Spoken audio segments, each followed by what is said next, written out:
This larger ramp actually needs 2 force fields to be blocked entirely. So he's actually going to need it because we got quite a few. I mean, a pretty scary army coming up for Zoure. This could be very dangerous for him. And here we go.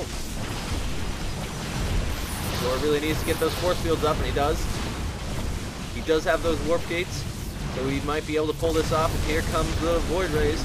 Void Rays is really going to be taking a lot of damage from those Stalkers, but they pull away, and he is trying to get those Immortals down.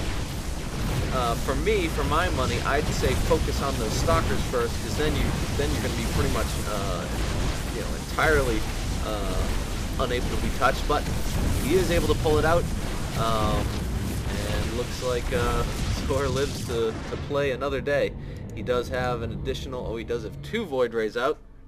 Looks like he's going to go poke at Thanor's base. Thanor does know at this point in time that he is going to have Void Rays, so the best thing to do, of course, is to mass up some Stalkers, because Stalkers do that bonus damage to armored. But as of the last patch, so do Void Rays. Void Rays do bonus damage to armored as well, but they just take so much damage from the Stalkers, it usually does not matter. So he's got the full charge. Is he going to stay? No, he's not going to be able to stay or kill even one of those Stalkers. He's going to run to safety. One Void Ray really hurting, and the other one just minorly damaged. So not really that an effective push, but he was able to save off his remaining Void Rays, so no huge loss either. If we look at the income tab, both players relatively at the same level of income. So nothing really pushing one player over the other right here.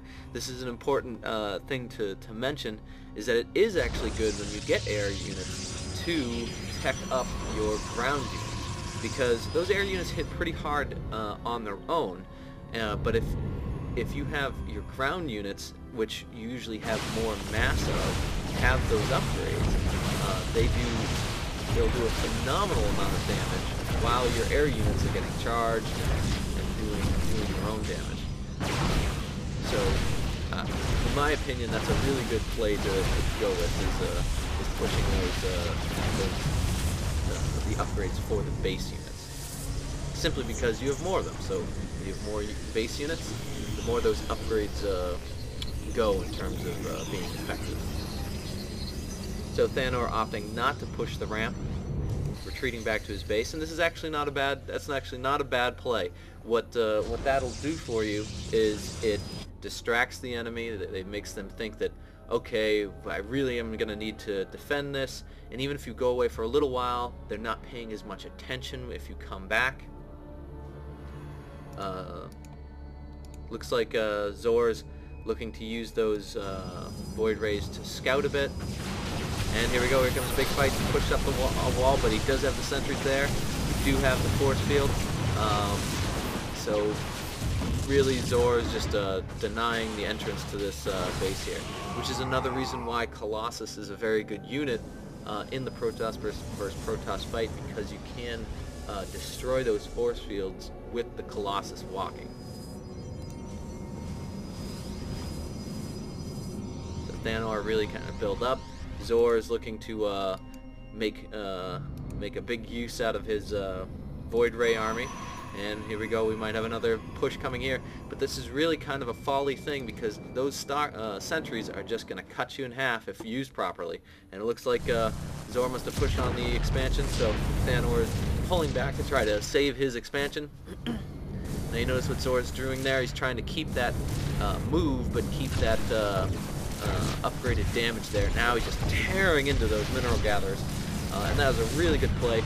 And now that his harass has been found, he's moving away. So that was a really good play there. He got a lot of kills off, got a big distraction off, got what he wanted, and then exited without taking any losses himself. So that was a really good push.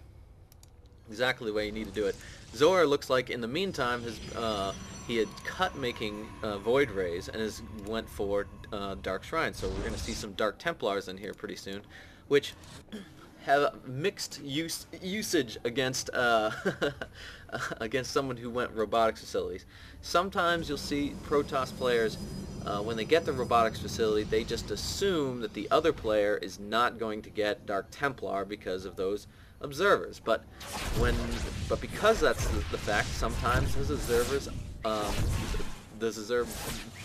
player is going to get Dark Templar, because sometimes people just don't get the observers when they have the robotics facility, which is a big mistake.